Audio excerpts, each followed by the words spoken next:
whenever you go against the establishment narrative, they call you a anti-vaxxer or a racist. That's the new thing. Or they call you a phobe of some kind. You're a phobe. So you can't go against the establishment narrative. Remember when Eric Clapton, he went and got the vaccine. He got injured. He told people about it. They immediately called him a racist. They immediately called him a racist. And that's because Pharma funds Rolling Stone. Rolling Stone is the biggest garbage magazine there is. Was he always like this? Yes. That's what it says on the. That's great.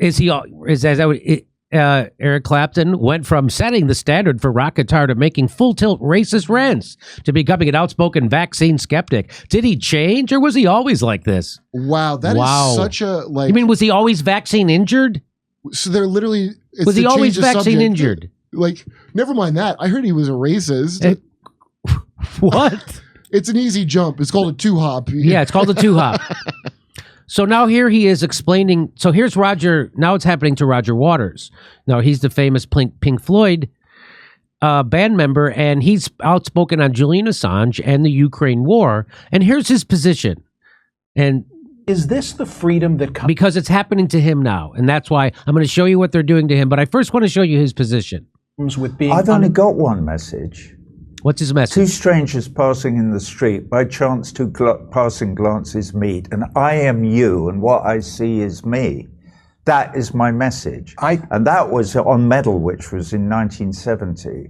And basically, my message hasn't changed. I recognize your humanity, but I recognize all the Russians and the Chinese and the Ukrainians and the Yemenis and the Palestinians and the Germans and the French and the Spanish and the Ecuadorians and the Peruvians and the Colombians. Well done, by the way, Colombia. You've finally got a president who isn't in the pocket of United States of America businessmen, and maybe your people will start getting a fair shake.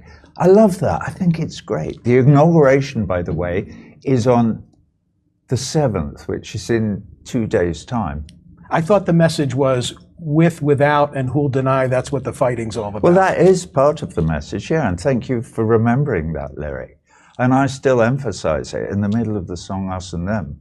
I would stop playing the bass at that point and gesticulate it, because it's something that I think we need to, I want to spread that message. That is what the fighting is all about. You know, we always come back, or I always come back, to this tiny, tiny platform, except it isn't, which is Paris 1948 and the Universal Declaration of Human Rights.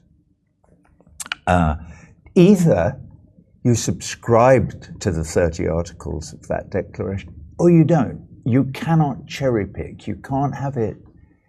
You can't have it your own way. You have to say either this is about all of us, all our brothers and sisters, irrespective of ethnicity or religion or nationality, or it isn't.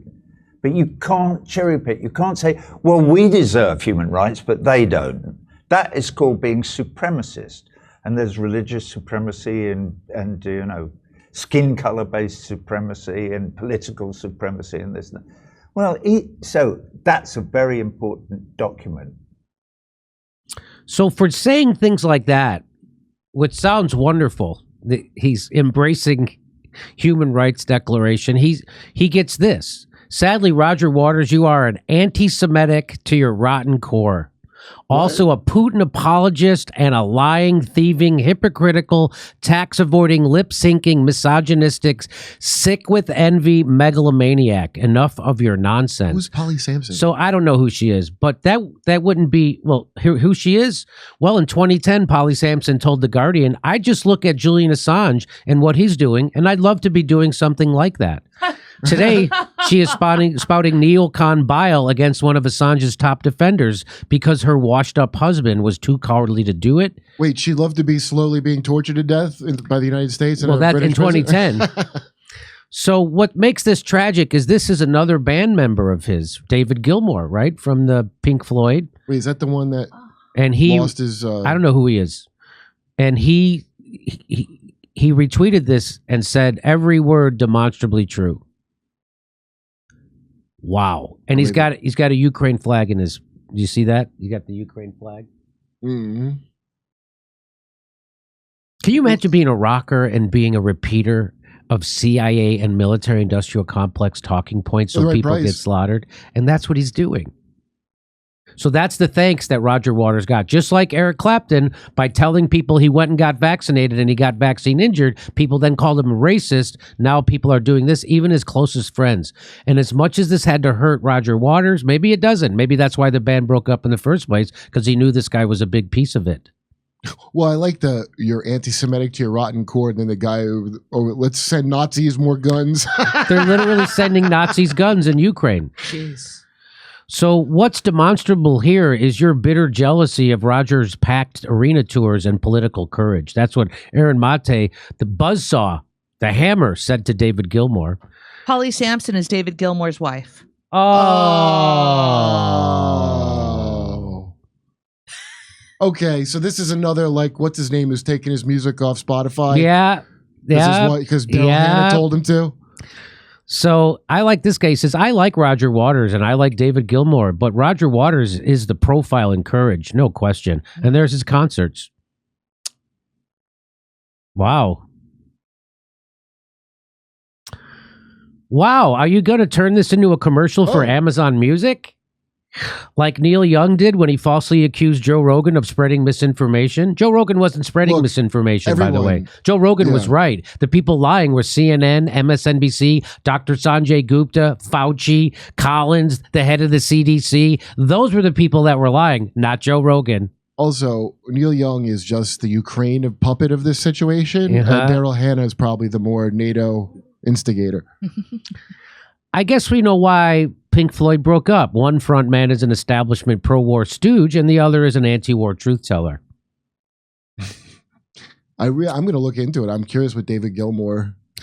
David Gilmour is clearly the silver spoon of the band, while Roger Waters is the working class bloke.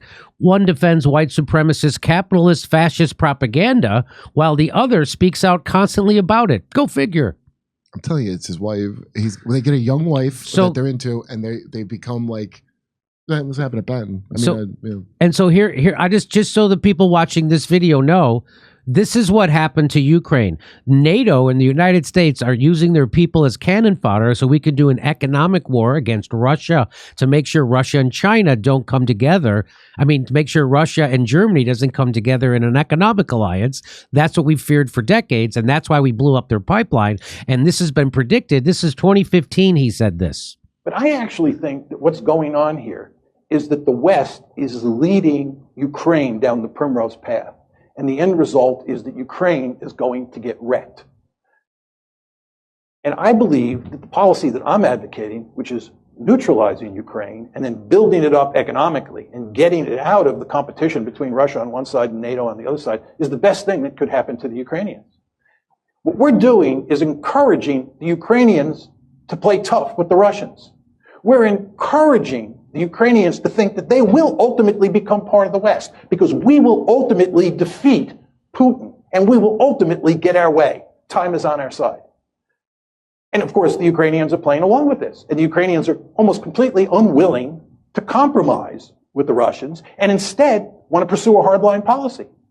Well, as I said to you before, if they do that, the end result is that their country is going to be wrecked. And what we're doing is, in effect, encouraging that outcome. I think it would make much more sense for us to work to create a neutral Ukraine. It would be in our interest to bury this crisis as quickly as possible. It certainly would be in Russia's interest to do so. And most importantly, it would be in Ukraine's interest to put an end to the crisis. Thank you.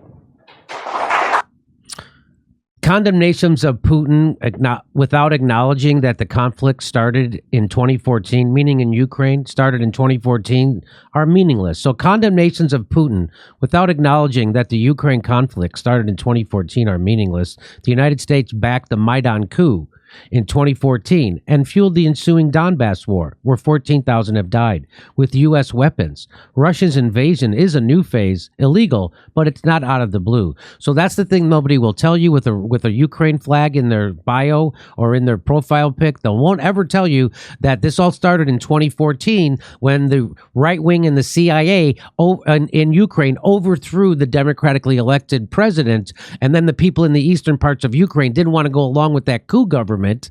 And so the coup government started bombing them, and they did it for 8 years straight. And that's why Russia invaded Ukraine, was to protect those people and stop that and keep Ukraine from becoming part of NATO. So we've explained this a million times in other videos. But of course, the United States and NATO are provoking this. They set this up. They actually wanted this to happen. And this is a war the United States wanted by choice. And we got it. So, well, this isn't going to be like Afghanistan. That's the point. Like, the people think, draw them into an Afghanistan. Like Afghanistan wasn't existential for us. That was the thing. We could just leave all our stuff and move on. That's right. So this is, again, it's much worse than you think, but that's exactly what they do to you. As soon as you tell the truth about war, they call you a racist now, and they did it to him. Poor Roger Waters. Okay, over to Steph. That's Eric Clapton. I mean, yeah, but that's the. But he's Back. If you go against the establishment, they call you a racist. So that was Eric Clapton. It looks like a campaign ad. Yeah. Hey, everybody, we're doing live stand-up comedy. We're going to Tempe, Palm Springs, Milwaukee, Nashville, Northampton, Massachusetts, Syracuse, New York, Cohost, New York, Hartford, Connecticut, and Washington, D.C. Go to jimmydore.com for a link for all those tickets.